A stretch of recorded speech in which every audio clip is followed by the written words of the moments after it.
At the encouragement of her companions who had already crossed the chasm, Winona the Wizard stepped trepidatiously onto the fallen log. The wood creaked as the young orc left the safety of the cliffside and began the most important balancing act of her life. She tried to avoid looking down, but the abyss was calling. A quick glance and her vision blurred. The unforgiving chasm seemed to open up like the jaws of a great beast, making that 30-foot journey across seem like miles. One step, two step.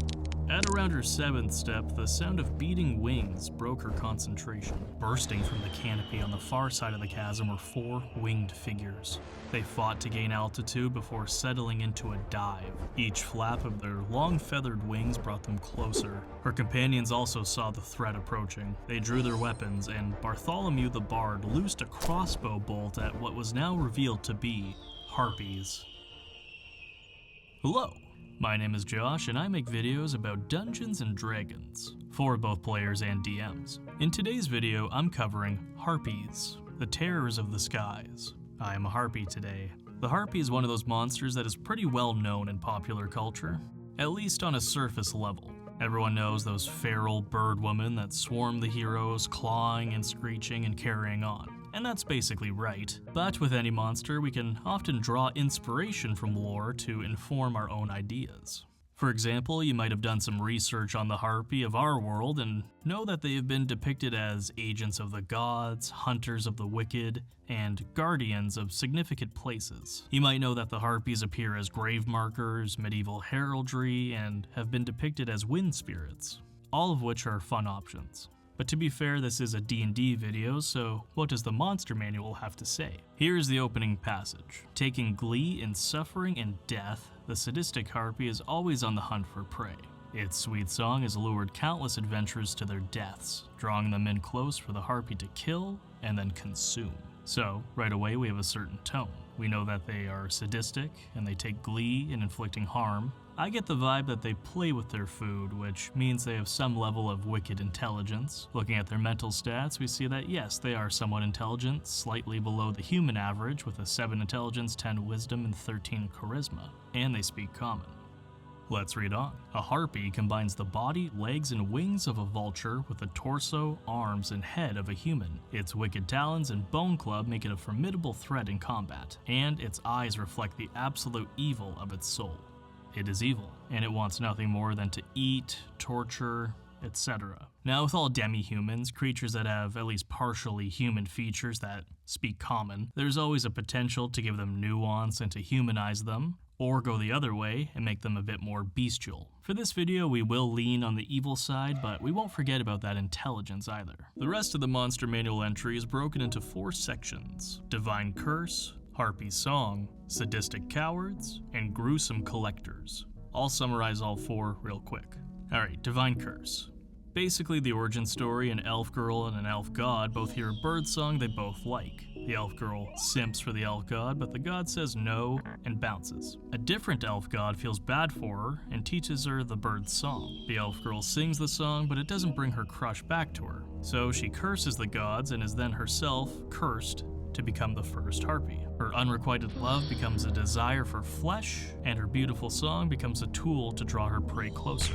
This works fine as an origin story, but you could also have the Harpy be the result of a curse, a punishment from good gods or reward from bad ones. They could also be elemental or just a naturally occurring creature, but what I like about the curse is that it could exist anywhere at any time. And that way there can be multiple types of Harpies all over the place, not tied to a single event. I also wouldn't limit their bird part to just vultures, but we'll get to that. Next is the Harpy Song. The song is so beautiful it causes people to follow it no matter what danger lay before them. Winona's panicked firebolt narrowly missed the Harpy, singeing its feathers as it rolled to the side. As they descended, the Harpy began to sing. What started as a shrill, painful note, akin to nails on a chalkboard, transformed into beautiful birdsong. Winona was stopped in her tracks. She dropped her arms to the side, forgetting about the spell she was casting. The cries of her party and shrieking of the other Harpies melted away. Her worries about her family and her crippling student loans vanished. She forgot about her need to keep balanced and forgot where she was. She needed to hear more. She needed to get closer. She stepped off the log toward that beautiful song. It's essentially a siphon drawing all the adventurers that fail a saving throw near. The DC is low, but every harpy can sing their song every turn. Next is sadistic cowards. Harpies use their flight to their advantage, run from a fair fight, and torture those who they trap, dismembering them slowly, which sometimes takes days. Pretty brutal, no comment. Gruesome collectors. Harpies collect shiny trinkets from their victims and line their nests with these trophies. So if you can climb your way up there, there may be some goodies waiting for you. Harpies are pretty simple. Their special ability is cool, but ironically one note. You can get away with having them just descend on the party without warning, each using their song right away to pull the party in different directions. And this will serve well for a random encounter, not much thought or effort is required, and yet, there may be an opportunity here to make harpies more interesting. The first approach is to consider the environment and terrain the encounter will take place in. The sort of puzzle of harpy combat is that the heroes will be forced to walk in a straight line towards the harpy. Adding hazards and difficult terrain we can position the harpy on the other side of forces the adventurers into those hazards. This adds tension and increases the difficulty of the combat. Some hazards might be more damaging than the harpies themselves. Our second approach is to improve the aesthetics and mechanics of the harpy. Since harpies are based on a mixture of birds and humans, we can draw inspiration from different types of birds to stylize our harpies and possibly add some homebrew mechanics for good measure. So let's go over some terrain, hazards, and homebrew mechanics we can implement for our harpies. So we could have snowy owl harpies that lead you off the road and into deep snow drifts or out onto thin ice. We could give them cold resistance, flyby, and proficiency in stealth. Then we could go for long-legged stork harpies that lure you into the waist-deep swamp water. They ignore difficult terrain and have a reeking stench aura thanks to living in the gross swamp. Pivoting hard, we can next go to beautifully colored jungle harpies that lead you into the brambles, carnivorous plants, or quicksand. Thanks to their beautiful plumage, their charm abilities are enhanced. Lastly, we go to coastal harpies that lead you into the water at high tide or off the side of your ship. They would also have a swim speed, can breathe underwater, and may attempt to drown their prey.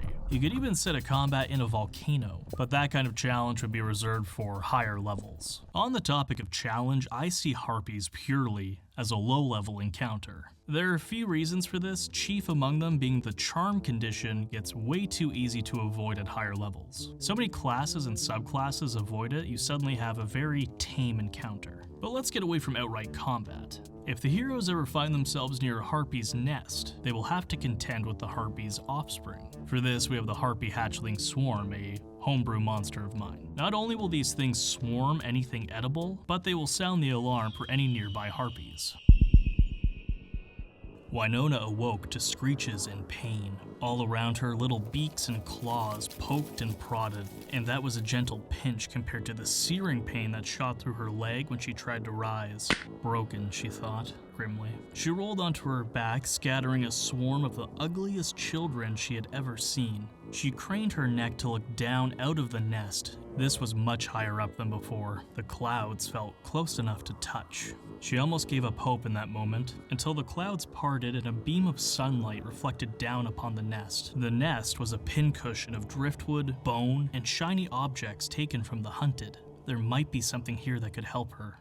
For a more roleplay heavy encounter, we have a harpy inspired by magpies and corvids. Citing the Grim Collector section of the lore, these harpies are so obsessed with trinkets and shiny things that travelers have learned they can be bribed. You can safely travel through this harpy's territory with the proper offering of shiny trinkets. If you want to humanize a harpy as a monstrous NPC, this could be an interesting angle. Let's end with a beginning. How do you begin a harpy encounter? Here are 3 little plot hooks to start you off. Number 1, flying guardians. The party are traveling to a temple. A flock of harpies nest near the entrance. They must be fought off or bribed with a sufficient offering to allow passage. The harpy's presence is well known and the party will have time to prepare and make their choice.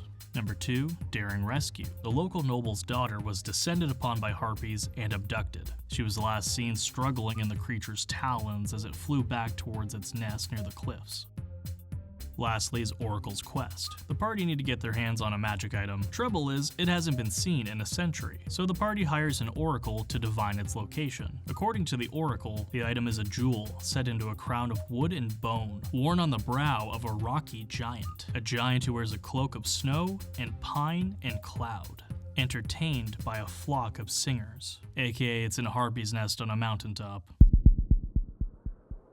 A pile of shiny items, both magical and mundane, lay beside Wynonna. As she picked up a heavy scepter that looked promising, the sound of approaching wings set her into a panic. She quickly identified the scepter, her eyes widened, and she immediately pointed it toward the center of the nest. A translucent magical circle sparked into being. The harpies were upon her. It was now or never. Wynonna turned and looked down toward the ground, searching for a suitable spot. That's when she spied her companions. They had somehow found her and were having an argument at the base of the cliff, no doubt debating the best way to rescue her. Her view of them was suddenly obscured as a familiar-looking harpy swooped down and slashed at her. Wynonna almost dropped the scepter, but she managed to roll to the side and pointed down at her comrades. She began a mad crawl for the portal, the screeching harpy mother right behind her. Wynonna reached the portal, her outstretched hand crossed its threshold and disappeared. She was free, until something heavy landed on her back and dug its claws home.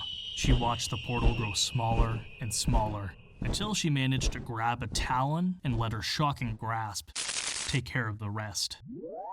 Wynonna emerged through the portal in a rush of blood, sticks, and feathers. As her shocked companions gathered around her, she smiled and held up the scepter, the magic item that they were sent on this quest to find. So that was Harpies. I encourage you not to paint all Harpies with the same brush. Adjust their origin, level of intelligence, aesthetic, and mechanics to suit your games. And most importantly, put some thought into the arena they will be fought in to really make them shine. Will your party barter for passage across a chasm with a clever magpie harpy? Will they be charmed and entangled in the jungle fauna by a beguiling parrot harpy? The choice truly is yours.